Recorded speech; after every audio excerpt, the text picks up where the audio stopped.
And a welcome here to Wake Up Call with Dan Tortora. Coming off of that fast break, I'm very happy to be sitting here press conference style with Khai Pugh, and we are celebrating this edition of the Bobcat Buzz. Of course, Wake Up Call is inside the Great Lakes Honda City Studios, and we are here with Bryant Stratton College of Syracuse on site, on location here on campus in this edition of the Bobcat Buzz and our exclusive multimedia marketing partnership, celebrating what this man just did, which was sign officially this piece of paper, your letter of intent to join the Bryant Stratton College Bobcats men's basketball team. Kai, congratulations. Appreciate it. Of course, man. So there's a lot for us to talk about here. TC3 Mm. Region Player of the Year. Let's start there. Just what you take away from your time at TC3 and getting voted as the Region Player of the Year.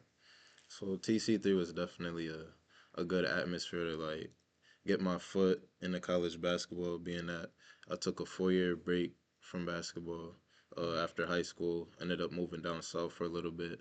So I came back up north, kind of just heard it was a good program to go to get back into, and then it ended up turning out really well for me. Had a bunch of gym time, access to the gym 24/7, so I was able to practice a lot, get a lot of shots up on my own. Put in like 2 hours before practice, like 30 minutes after practice, so get about 5 hours of basketball in a day, and then it just kind of like showed during the season the work.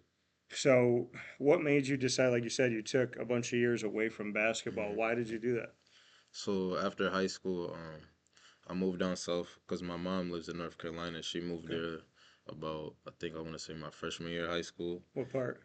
Charlotte, North Carolina. All right. So, So I didn't, shout out to Charlotte. yeah. Love Charlotte. So I didn't see her for about a few years, and she had a little brother who was like 2 at the time, and she needed help with him. So I moved down there, helped her out with my little brother. Like on my first check, I gave her like $400 to buy him clothes and stuff. So, and I was watching him all the time, so I was basically just helping her out with my little brother, being a big brother. And then I just ended up moving back here and then getting back into basketball. But down there, I just helped my mom out a lot because I miss a bunch of time with her too. So, knowing that your mom down in Charlotte, like you said, when you graduated high school, you chose family over basketball, family over Yeah. something that you also love. Hmm. How tough of a decision, or was it an easy decision to put all the time into family? It was like a bittersweet feeling because at the same time, like at that time, all I knew kind of was like basketball. I didn't know like what my life would kind of be after high school because I played basketball my whole high school career. But Yeah. just seeing my family again and just spending time with them, like the love from them, basically helped me stay like not miss basketball as much. But I played pickup like a couple times a week down there, and down there a bunch of people were like telling me I should go to school because I was 17 when I graduated. So down there they were like, "You're only 17." Like, so I've been hearing it for a while. People telling me to go back to school and play basketball, and then I just finally did it one day. So, taking all that time away, though, like you said, you were still playing pickup, you were still keeping yourself involved. Mhm. What called you back eventually to basketball? Just when I had I had a kid named Jakai, my first son. I was living out in Cortland at the time because that's where his mom's from. So I was playing basketball out there in the Cortland League like one time a week. And Cortland is right down the street from TC3. So the people who ran the league were connected like with the coach at TC3. So Yeah. and a bunch of TC3 kids were in the league at the time. It was the summer league. So when I committed, it was like 2 days before school started. So I wasn't even planning on go to school. It was just like last second just sign up kind of thing because I played against the whole college team and like Okay. the summer league game, and I had a crazy block that somebody caught on video that went like crazy out there.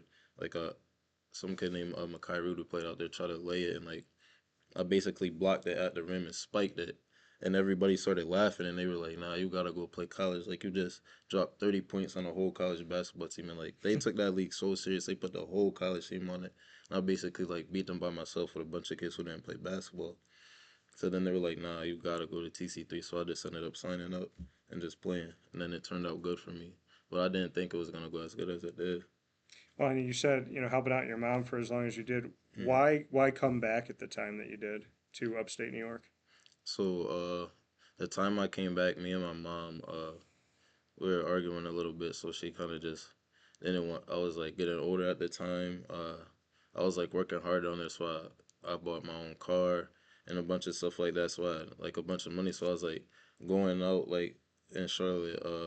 I had like my uncle's ID, so I was going out in Charlotte. Like I was like 18, 19, just going out, like doing a but like just going out and partying a lot at the clubs and stuff. And my mom was like, "You too young to be doing that," but like I was coming in late at the house, but I was like at that time I didn't understand it because I was still young. So she was like, "You need to go back to New York because it's too much like stuff you could do down here." So I came back up to New York and just kind of like noticed I took stuff down there for granted, and then just kind of locked back in. So you spend your time down there, you spend your time away from basketball, that family time, and then thought, hey, it's time to come back here. And then, like you said, you basically took it to an entire team by yourself. You Yeah. go into TC3, and then from TC3, you go to Mohawk Valley Community College. Bring me into the change there and why you decided to go to MVCC. So I decided to go to MVCC because uh, I want to say about half. I think it was one of the last games of the in the first half of the season where we played Mohawk. And my friend Travis Gray went there. He called me before the game. Who's at Wagner now? He played at FIU and Mohawk. He called me. It was like, "Yo," he was like, "You played my old school today." He was like, "You better kill them." He was like, "They're a good school, or whatever." He's like, "They got some good players." He was like, "If you kill them, then I'll say like you nice at basketball again." Like he always joke and call me trash. So he was like, "I'm not gonna say you nice unless you cook my whole team." Because he was saying that's like the first like real good team y'all played so far, and I was like, all right. I was like, I'm gonna give him 20, like 25. I Okay. was like talking crazy back, and he was like, all right, cool. So I ended up playing them, had like 25 points, like 8 rebounds and 7 assists or something, but like shot like over 50%, played really good. We ended up beating them by like 10. And then a couple of their players just liked my game, and Coach Fuller liked my game, so they seen how I ended up playing in the playoffs really well. Like my first playoff game, I had like 30 points, 12 rebounds. Second game, I didn't play that well in the playoffs. We lost to Herkimer, but he was basically like seeing I was hurt and like seeing how they all collapsed on me, like game plan for me.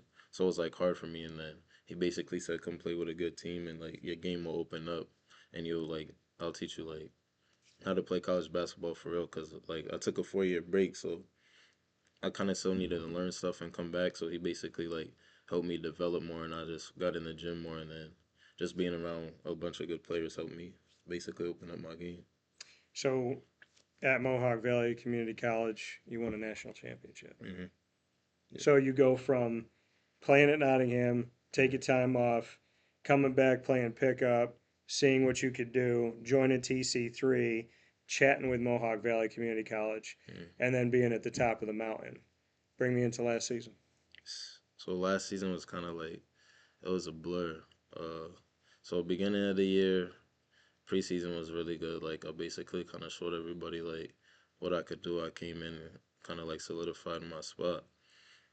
First three scrimmages, I played well, asserted, and all them. The only kind of bad thing I have is a couple like turnover errors in the beginning because of the chemistry and stuff like that. But besides that, like points, rebounds, and assists, and defense, I was always good at. I was good in all those categories. But ended up, one of our players got into an altercation during the third scrimmage. I ended up going to the bench with like 6 minutes left for a sub, and then the backup point guard went in. So like a minute or 30 seconds after I checked out, one of a player on their team pushed one of our players, and he kind of like pushed him back, and then there was an altercation, and I stepped on the court to break it up with some of my other teammates, and like 8 of us got suspended from the first 2 games of the season. And then the second game of the season, we played Herkimer, so a bunch of us were mad because we wanted to beat Herc. Like they had a rivalry versus Herc, and then Herc knocked me out of playoffs last year, so it's kind of like a thing for me. So we all wanted to play, and we couldn't. But the backup point guard ended up getting the start, and they won both games without a bunch of us starters. So he kind of just left him in the starting spot, and I kind of had to figure out a role from there. Cause I always thought I was gonna get my spot back, and I was kind of like going that far, like, yo, when am I gonna like get my spot back, kind of thing. And he like, nah, we're good, we're fine, we've been winning like this way, let's just keep it this way. So then I kind of took on a more of a defensive role and like pass first and like just kind of played a spot up role and just found out where I could play within the game. But it taught me like other ways, like without having the ball in my hand, I could impact the game in many ways. Like I already knew I could, but I just excelled in like defense. Like that was the main thing I did. I just try to go out there and play defense and bring energy every time, and then it taught me how to like value every minute and every second. Like I don't know how long I'm gonna get, so when I go out there, I'm gonna make sure I make the right player. When I do shoot or pat, do try to shoot a shot, I try to make every shot I got. So I shot like 58% last year from the field and like 56 from the three. I didn't take like high volume of both, but when I did take high volume in games, I made like high volume. So it just kind of taught me to basically go out there and be efficient and utilize every second. Well, and like you said, I mean, you went from people seeing you take on a team by yourself to Mm, seemingly being individualistic in your game to having to learn last season how to be a part of a team. mm. So, where would you say you are now when it comes to being team over self? Right now, I say I know it takes 1 through 15, like in practice and every day. Like there became a time where I slid like out of the rotation completely, but like I didn't let it get I let it get down on me at first, but then I just had to talk with a couple of the assistant coaches in Fuller, and I just stopped letting it get down on me. Then I started grabbing like a group of 4 or 5 of us and put us in a group chat who didn't really play much, but we were all capable of starting at any school in our region and talented. So I just took us all to the gym every day and we just got workouts, and then we ended up just like playing 1-on-one at the end of the day or twos. Like I'd always put us through a whole workout and then we'd play ones or twos after and just get better every day.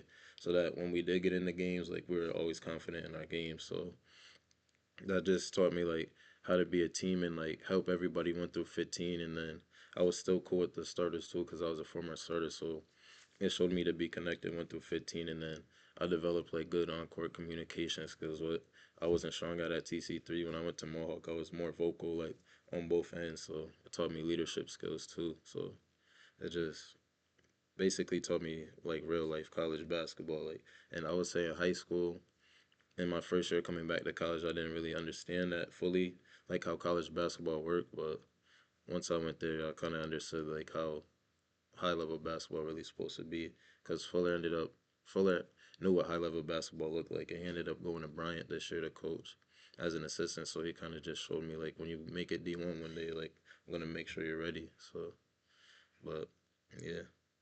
And like you said, I mean, going through this experience taught you how to be a team player.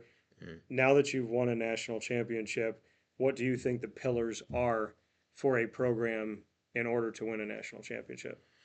I think it starts with day one, the conditioning, because we were big on conditioning and lifting and just staying consistent at it, getting like even to the right sleep, stretching every day. I learned how to stretch a lot last year from my teammate named AJ.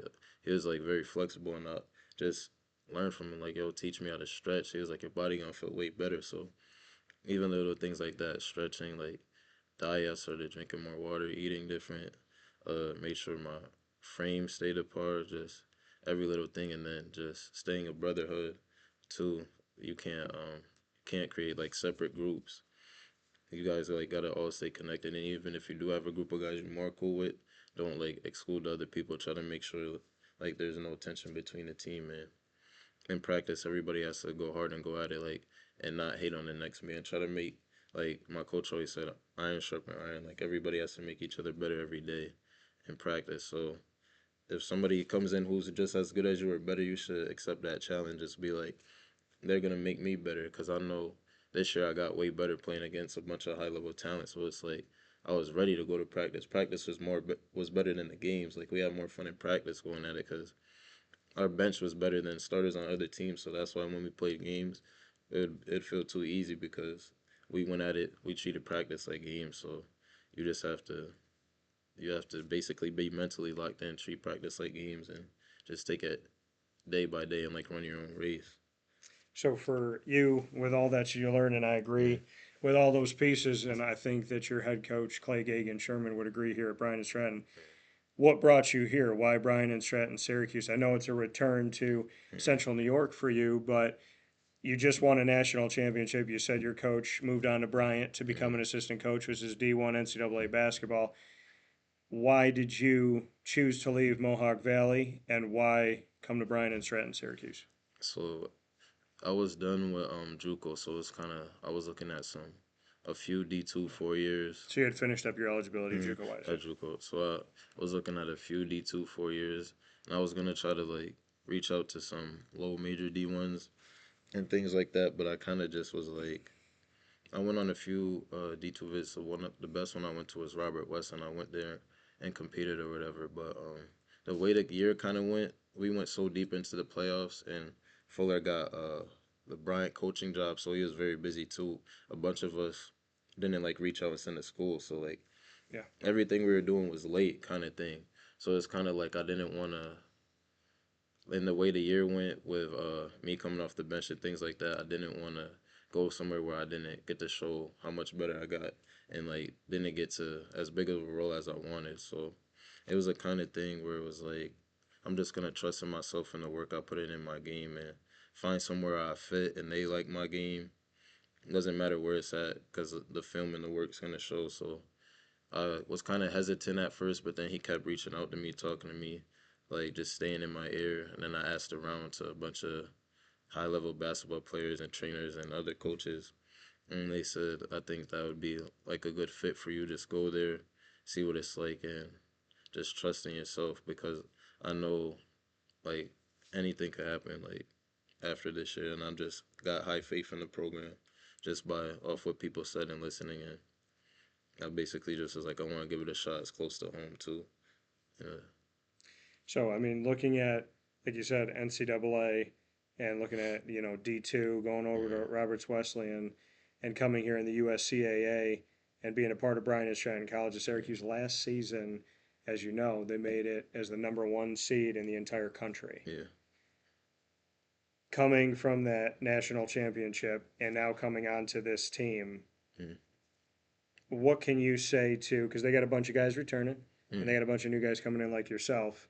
Have you gotten to be around the guys at all? Have you talked, group chat, connected with anybody to kind of get a feel for that team and who was there when they were the number one seed last year?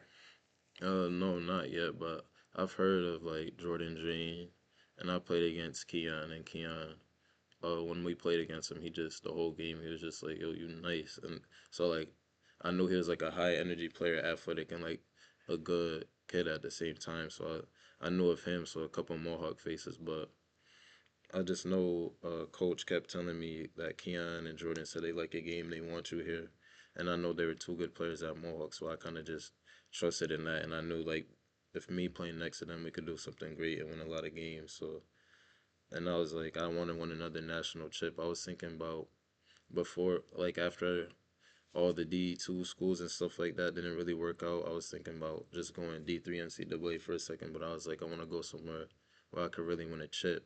But he kept putting in my ear like this is the place to come win a national championship at if you want to win back to back. And I was like, a lot of people, it doesn't matter what level you're at, a lot of people can't say they won a national chip. Or and if I did it back to back and add the All American year and stuff like that, that's just building to my resume. And then I would just have to finish out my last year or two eligibility strong and just try to go overseas or something. But use this film and experience as a great learning step to set me up for the future. Yeah, and the opportunity is huge, and you bring obviously that experience. What about you as a human being do you bring to this team? Not just basketball, but leadership wise, your personality, knowledge, Mm-hmm. wisdom, beyond the experience of being on a national championship team. What is it about Khai Pugh that you feel like is going to be beneficial to this team as a man? Mm-hmm. I would say my mindset because I'm always trying to find a way to be locked in. I may like go through a bunch of hard stuff like in life, outside of basketball, in basketball. Like I'm always seems like every time I think I'm doing good in life, there's always something that happens. Like then I never could get to where I want to be at. So it's like my mindset is always like I could easily just. A lot of people just give up on basketball and quit because they don't think they're gonna go nowhere. Or like even with stuff in life, they just give up and stop trying. They don't try to go better their life. I'm always trying to find a way to better myself in the weight room, trying to better my diet, like mindset on the basketball court. Like I'm always trying to find ways where I could better myself. And I always tell myself like I don't want to be stuck in the same spot. I always want my life to progress or be different. I don't try to think too far ahead in the future, but I always be like, I know in the back of my mind I don't want to be where I'm at now. Like I want it to be different. Like I always think my life could be so much better, even though it's not. Like I'm not at the lowest now, but I'm not at the highest either. But I just always try to go up every year. So I always try to change where I'm at. How are you already working to get to the next level personally? So right now, just 4 days, I'm trying to save up money before I come to school. I I wake up in the morning early. I go to work, get out of work, get a workout in, try to get some food in my system, go to the gym, play basketball, get a good training session, and then later I might have a game, go play pickup. Some mornings they play early in the morning. I wake up, play early in the morning before work or something, but I'm always in the gym playing basketball. I'm working out physically, but I'm having full days, whether it's working, making money, and then I don't let myself in my head be like, okay, now I'm too tired to go work out or go play basketball because I just work a full shift. I go, nah, because I know like it's gonna be hard, but I know I have to get up and go to the gym, and then I gotta wake up and do that every day, and just keep doing it every day. And then like some days, like I said, I'll play a whole basketball game. I have to wake up in the morning, go to work, but then I'm doing push-ups after. I'm trying to get push-ups in. If I can't make it to the gym or something, I'm trying to make sure I get some type of thing. If I can't go to the gym to see my trainer, I'm gonna go to the park. Like Yeah. I'm gonna make full use of every day so that when it's time to play college basketball again, that I'm gonna be ready. Then I'm gonna have that same work ethic and mindset. And for you, before we jump into rapid fire, where we get to know a little bit more about you and you get to put me on the hot seat as well, we can talk about any topic, doesn't have to be basketball. What can you say to your game itself? How would you describe how you play, who you are on the court, and what element you bring to the game itself? So I say first and foremost, so everybody always says it, and I kind of don't like hearing it a lot, but it's a good thing. People always say your defense stands out first, because a lot of people like when they try to like a lot of people who are in the game of basketball right now, they don't try to say you're good because you play defense, but like that's what everybody says about me first, and I always take pride in it. Like I'm gonna try to guard you full court because I'm not scared to like get crossover or anything like that. I'm gonna check you full court. I'm gonna try to turn you. I'm gonna get up in your space. Like I'm gonna be physical. Like I love playing basketball physical. So I feel like if I could shut you down, then I know we have a good chance of winning the game. I always want uh to be a big reason why we win the game. So if I could get a bunch of stops for us and somebody else could score the ball, then that's what it is. If I could play both ends, I'm gonna do that. But I think my game is like fast and like fast and physical is the best way I could describe it. But at Okay. this, but at the same time, like I know how to like shift people like I'm shifty at the same time and like I know how to get to a certain spot and I know how to get downhill and I know how to make reads out of that if I make the defense collapse. So I'm always trying to find a spot on the court to make to where I could be a big asset to the team or where I could help other people out. I'm always looking for those spots on the court where I could create. And I think, like you said, within all that you're talking about, it's not about you. It's Mm, about the team. Like you said, I'm known for my defense.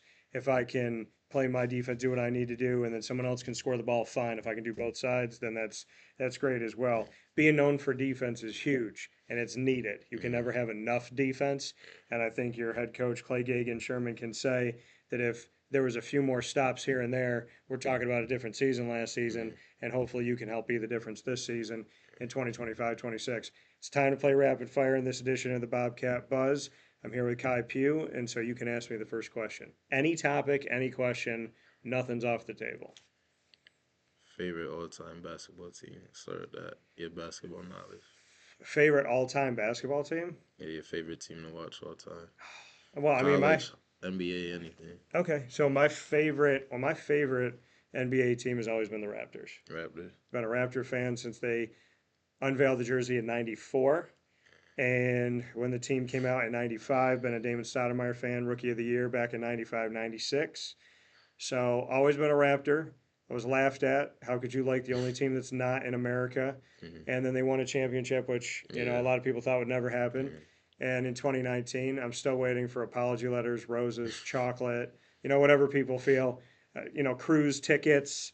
Whatever they want, NBA Finals tickets, whatever they want to do right by me. Dinner with Kawhi, however they want to apologize. But yeah, so I've always been a Raptor fan.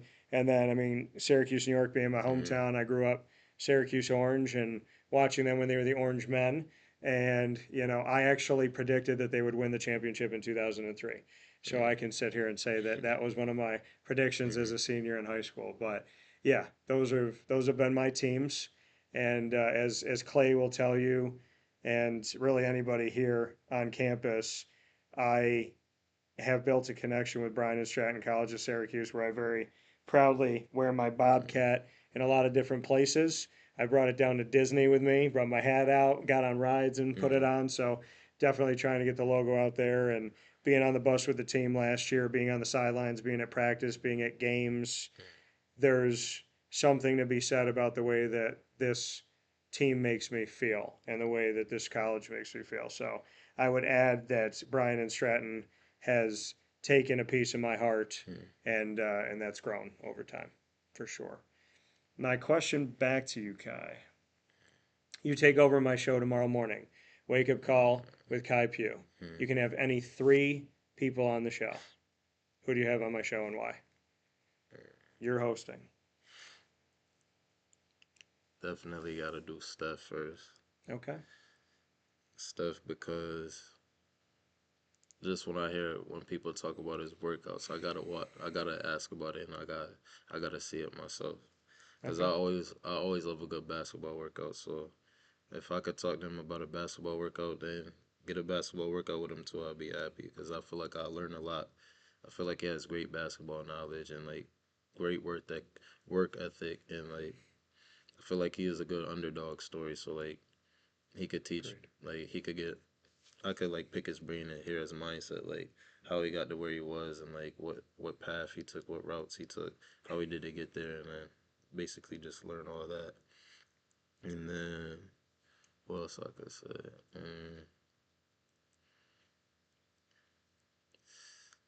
don't know. I really only watch basketball for. I haven't watched shows and stuff like that, so it'll probably just be strictly athletes as of right now. Okay. Another person I'd probably say is KD. Okay. Probably KD too because he's another person where like he's a super efficient basketball player, and that's one thing I want to learn how to get better at each year is like efficiency. Like I was watching a podcast that he did with LeBron the other day. He was like, I don't think he shot under like 50% in the last 12 years, like in the toughest league in the world. So like I want to see like how he reads the game, gets to his spots, because that's one thing I want to get better at too is get into my spot. So if I could just hear his convos and his basketball stories of what he does too, he'll be another great person to like take away things from. And I feel like Okay. all three people I talk would want to talk to is basketball players because the more knowledge, the better in them. And that's kind of what I want my career to be. So if I could just take three people and talk to them about basketball and that better me, that's only better in myself and what I want to do for the rest of my career. And then for three, I'm gonna go with a young player. Okay. I'm gonna go with Tyrese Maxey for number three, Okay. because he's about like same size as me, speed, same athleticism. So I'd want to know how he translated that to the pro level and was still effective, and how he developed such a strong confidence in his shot from like deep range knockdown, but still able to get to the cup, still use his speed. Like that's what I want to develop, a strong jumper with my quickness and athleticism like he has. So that's and Billy Ethan always tells me to study Tyrese Maxey because he was my trainer too. Billy was on the '03 team with Carmelo, so Yeah. he has good basketball knowledge too, and he was just always telling me you gotta watch these new age players like Tyrese Maxey. Coaches want a lot of threes up now. He's like you athletic and fast, but now you gotta start shooting three balls. Like Billy always told me. Like I always have stories with Micah too. Micah Adams was with like the Billy stories he used to always tell us, but still to this day he still tells us same my fault same type of stories. Like he'll get very into it and intense when he's talking to you about basketball. So it's like I'll listen to him say that and be like, nah, you right. So like, yeah, he's a player I'd want to talk to too, cause he's younger and like he fit in the NBA quick and well. So like anywhere with basketball, I could take like any knowledge. Like at whatever level I play at, I could utilize their knowledge and be the best I'm at the level I'm at, and then try to get overseas or something. So I just take all the knowledge to try to go play pro one day. I like it, and I respect the answers. KD involved in the biggest trade ever in the history of the NBA with Oh the yeah. amount of teams involved. 7 teams, 23% of the NBA was involved in that trade. What's your next question for me? How did you get into doing interviews and podcasts? It's a good question. So, Mm, 5 years old, my dad had a word processor, which was a typewriter that had a little screen on it. One of the mm, only typewriters you actually see what you were typing. And he used to put it on the table, kitchen table, when I was 5 years old, and put it there on the kitchen table on a Saturday morning. And I would climb up on a chair and I'd just start writing stories. And so my imagination, storytelling, love of sports, love collecting cards, you mm, put all that together, and then I love making people laugh. I love being original. I love creating. So all of that just turned into really being a storyteller as a broadcaster, as a screenwriter, as a songwriter, when it comes to my comedy, anything that I've done in my life has come with a pen and a piece of paper. And it's all storytelling, which is why my ring from my college has a feather pen on it. And the reason why the feather pen's there is to remind me that everything that I do starts with a pen and a piece of paper, and it's all about telling a story.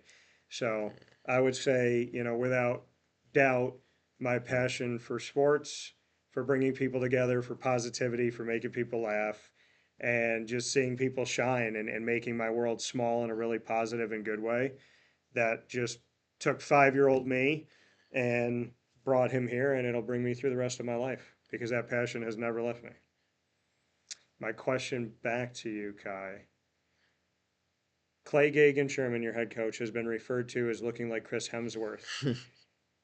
One of the guys said it's only because of his hair.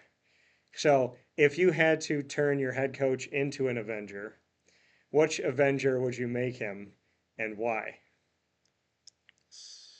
Captain America, Captain America, okay, why? cause he's trying to put the Avengers together right now.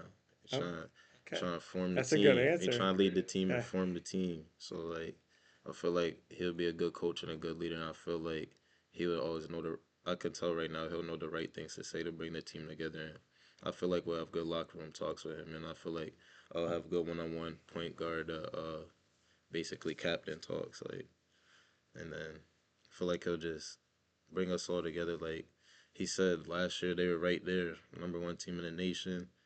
He's trying to bring the team back together, make us stronger than ever. So I'll Yeah. call him Cap. I don't think there's a better answer. That was amazing. I'm going Uh, to call Clay Gagan Sherman Captain America because he's putting the Avengers together. yeah. I think that we should have the hashtag for this season, and we should probably try to get this on some gear, but at very least put it on social media, put Bobcats Assemble. I think that that's what That'd we be need to have fire. for this season. That'd be fire. All right, what's your last question for me? It's a good answer. It was awesome. What? Let's stay on the Bobcat subject. Okay. What type of noise do you see us making this year, and do you think the Syracuse community will finally tune into Bobcats this year?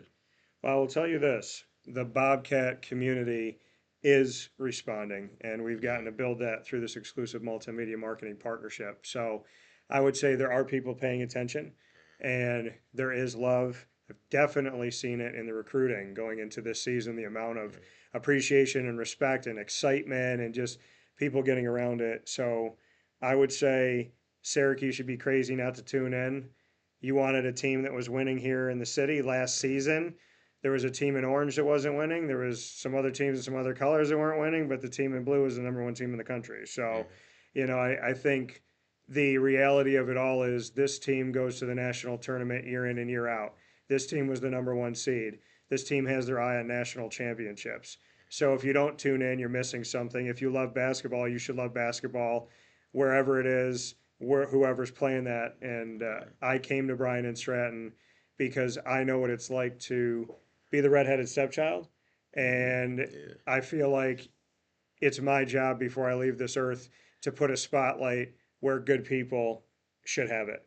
And so I think the Bobcats definitely have come to play in many years. I think this year is a year to be focused on the fact that the roar can come in the locker room, the roar can come in practice, the roar can come in Buffalo after a few rounds, but to let the game speak in between those roars. That's what I would say about this season. And I am very hopeful because I have unfinished business as a part of this team and a part of this school. So don't think that it's just Clay's and yours now. It's very much my unfinished business too. Yeah, he's trying to call it pro university right now. I like it. So hopefully we develop a few pros out of here in the next couple of years. There's definitely some guys that I would hope would have the opportunity, you included, and your teammates for this season. My last question for you, Khai. Let's go to food because we haven't done food. So I have my own ice cream sundae at Carvel DeWitt, the longest standing Carvel in the nation. It's a good place. It's very good. So when you walk in, you see the DT Dolphin, make sure you get it next time. Okay. My question to you is, if you were going to make a Khai Pugh sundae, what would you put? What type of ice cream? What flavor ice cream? And what would you put in it? So make me the sundae. You're gonna hate it because it's basic, but for Sundays, I'm gonna just. We should call it Simply Pugh. That'd be good because it's simple. We're gonna just do basic vanilla ice cream. Okay. The base. I'm bored already. No, I'm The kidding. vanilla. We're gonna do rainbow sprinkles too. Okay. Some flair. Cherries and whipped cream and call it a day. That's it. That's it. So no syrup, no hot fudge, no caramel. It's too sweet, too extra. So I just just need basic. vanilla, rainbow sprinkles, whipped cream, and a cherry. Simply it. Pugh. I like That's it. that. Simple ice cream. Quick, easy to eat. Good combination of flavors. So I think you should play some guys one-on-one in practice during the season, and when they lose the Simply Pugh challenge, they have to go get your sundae, and then we have to video them eating your sundae because they literally have to they have to deal with that. They have to stomach the loss essentially, right? They got to eat it. Or do that. It's gonna be a lot of L's handing out and a lot of videos. All right, A lot of ice cream. that's what Khai Pugh is saying here. I'm good in 1v1s. What'd you say? You're good at 1v1s? Okay. So with that being said, Khai Pugh, on the day that he has signed his letter of intent, coming to Bryant Stratton College of Syracuse on the heels of winning a national championship with Mohawk Valley Community College. Our local guy is back here in the community, Nottingham High School, back in Central New York, back here in Syracuse, and going to be in front of you this season at home and on the road. You know where to be here on Wake Up Call and our exclusive multimedia marketing partnership with Bryant Stratton College of Syracuse, and you know to be out at the games in support of this team. And congratulations to everyone who is coming into the program. And of course, we thank you for watching and listening inside the Great Lakes Honda City Studios. For now, from Wake Up Call, Khai, congratulations. Appreciate it. Thanks for giving me this time, and I look forward to you making all of the statements you made today true. Thanks for having me. I appreciate it. My pleasure. We'll talk with you all soon. Stay safe. God bless. No stress. Do your best. Take care.